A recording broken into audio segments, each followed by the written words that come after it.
Hello, and welcome back to another episode of the Rekindling the Legacy podcast. I'm Professor Andrew Davies. And I'm Dr. Juhi Gupta, and together we are here to retell the stories of some of the heroic women who fought for their freedom against all the odds and made India the nation it is today. We are coming to you today courtesy of the Inclusive Futures Foundation. You can find out more about us online on our website at theinclusivefuturesfoundation.com. But we are an Indian-based NGO that is working with women and children's rights, on the environment, with healthcare, with education, and with projects around culture, seeking to make sure that we work together to build bonds across society and make the world a better place. Do check out our website to find out more about what we do when you have the moment. Today we are sharing a story that will absolutely break your heart and then inspire you beyond measure. It's about a woman whose defining moment came on one of the most tragic days of her life. We are talking about Tara Rani Srivastava, a freedom fighter from Bihar, whose story encapsulates everything about courage, sacrifice, and the price of independence. Tara Rani Srivastava was born near Patna in Bihar in a place called Saran. She was born into a modest household. We don't have her exact birth date, but we do know that, like many women of the era, she was married very young, at the age of just 13. Her husband was Phulendu Srivastava, and he was already an emerging freedom fighter in Bihar. But here's something beautiful. Instead of her youth and this arranged marriage limiting her, it actually became the catalyst for her awakening as a revolutionary. Right, because Phulendu was completely devoted to the cause of Indian independence, and Tara Rani became deeply inspired by his passion. But what's remarkable is that she didn't just support him from the sidelines. She became an active leader herself. And this was during a time when women weren't even allowed to step out of their houses without permission, Andrew. Yet, here was this young woman leading protests and rallies against British rule. She was heavily influenced by Mahatma Gandhi, particularly his message about women's empowerment and the upliftment of Harijans, the oppressed community. Gandhi's philosophy of non-violent resistance rally shaped her approach to activism. And she was very actively involved in some of the major movements that Gandhi had led the people of India through as well. So during the non-cooperation movement in the 1920s, she was actively encouraging people to boycott foreign clothes and use khadi, Indian hand-spun cloth, instead. That might sound very simplistic to us, but actually in the context of the time, choosing to wear Indian-made clothes over British-made ones was a really powerful act of defiance. It symbolized economic resistance and cultural pride. But her most significant moment came during the Quit India movement. It was a campaign that Mahatma Gandhi launched on August 8, 1942, with the slogan, Angrezo Bharat Chhoro, Quit India. Gandhi specifically called upon Tara Rani and Phulendu to join this movement. And on August 12, 1942, just 4 days later, the couple gathered 4,000 men and women from their village and led a massive march in Saran city in Bihar. This wasn't just a spontaneous gathering, this was a carefully planned act of mass civil disobedience. And their goal was both symbolic and deeply provocative. They wanted to hoist the Indian tricolor flag on the roof of the Saran police station. In 1942, that would have been considered an act of open rebellion against the British government. The British authorities saw this massive crowd approaching the police station, and their response was immediate and violent. They ordered a lathi charge, that's a coordinated charge with heavy wooden sticks and batons. But the crowd that was facing them was just too large and too determined. Unable to control 4,000 protesters with just batons, the police made a decision that would change Tara Rani's life forever. They opened fire on the crowd. Phulendu, Tara Rani's husband, was struck by a bullet and seriously injured in the firing. Now imagine this moment. You're a young woman. You're just seen your husband shot by police. There's chaos all around you. and you have a choice to make. Do you abandon your mission to care for your wounded husband, or do you continue forward? Tara Rani made a choice that defines heroism. She tore off a piece of her own sari to bandage her husband's wounds, and then she continued marching towards the police station.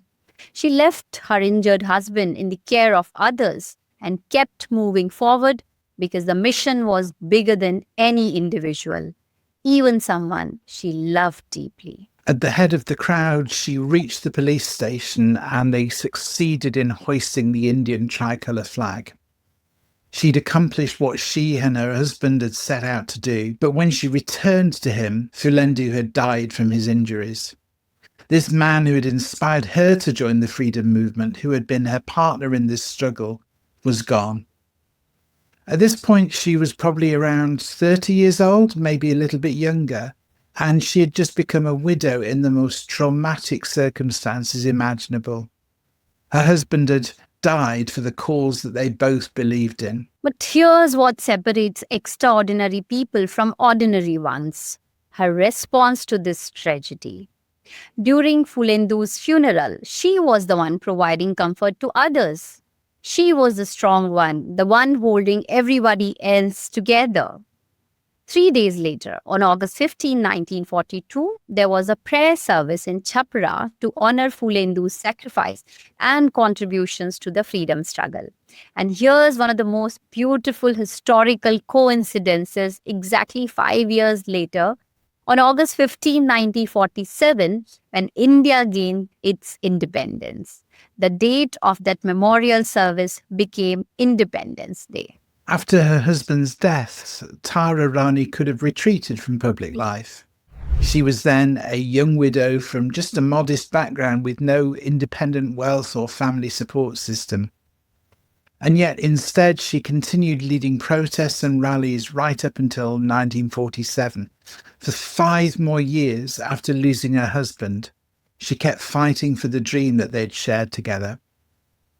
I think one of the things that makes her story so powerful is that it tells us of the sacrifice of ordinary people. She wasn't from a wealthy family. She wasn't highly educated or have big political connections.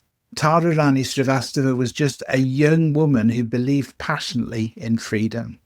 And she was fighting on multiple fronts, wasn't she? Not just against British colonialism, but against the gender inequalities of her own society. Women like her were pioneers who showed that courage and leadership were not limited by gender.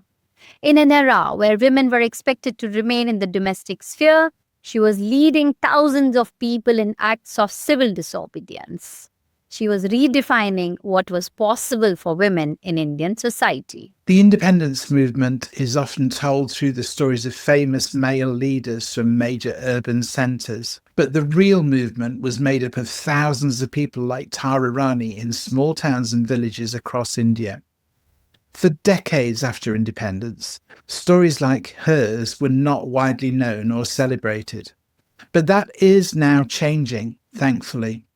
As recently as November 2020, India's Vice President M. Venkaiah Naidu used Facebook to honour Tara Rani and specifically urged that her story needed to be included in some of the history textbooks.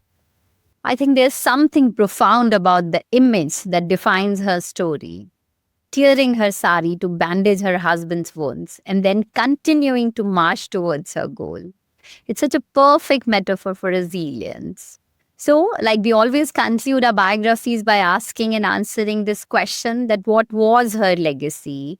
What difference did her life make? What are the lessons that we can learn from her? So, Andrew, what would you say about Tara Rani Srivastava? Juhi, I think Tara Rani's story teaches us that heroism isn't about being fearless. It's about acting and continuing to move forward despite your fear and despite your pain. She must have been terrified and heartbroken on that day, but she kept moving forward. And there's something powerful about how she transformed her personal tragedy into continued service. Instead of letting grief consume her, as many would have done, she used that grief as a fuel to keep fighting for the cause. I think her story also shows us that change requires sacrifice from ordinary people and not just the famous, prominent leaders. The freedom movement succeeded because thousands of people like Tara Rani were willing to risk everything. I also think there's a lesson here about how we remember history. For too long, stories like Tara Rani's were marginalized or forgotten entirely. We have a responsibility to seek out and honor those overlooked heroes. Because every time we uncover a story like Tara Rani's, we're not just learning about the past, we're also expanding our understanding of what courage looks like and what ordinary people are capable of achieving. And as we wrap up today's episode, I want to leave our listeners with this thought. Somewhere in your own community, there are probably people whose quiet acts of courage are shaping the future, just like Tara Rani. Her legacy reminds us that the most powerful revolutions often begin with ordinary people making extraordinary choices in moments of crisis. So thank you for joining us today to learn about a woman who kept the tricolor flying even in her darkest hour. And if this story moved you as much as it moved us, then please share this episode and help us honour the memory of heroes like Tara Rani Srivastava. We hope that you'll join us again for our next episode and learn another story of another remarkable Indian woman freedom fighter. To make sure you don't miss out, do please subscribe to our channel and like this episode. And we'll look forward to seeing you again very soon.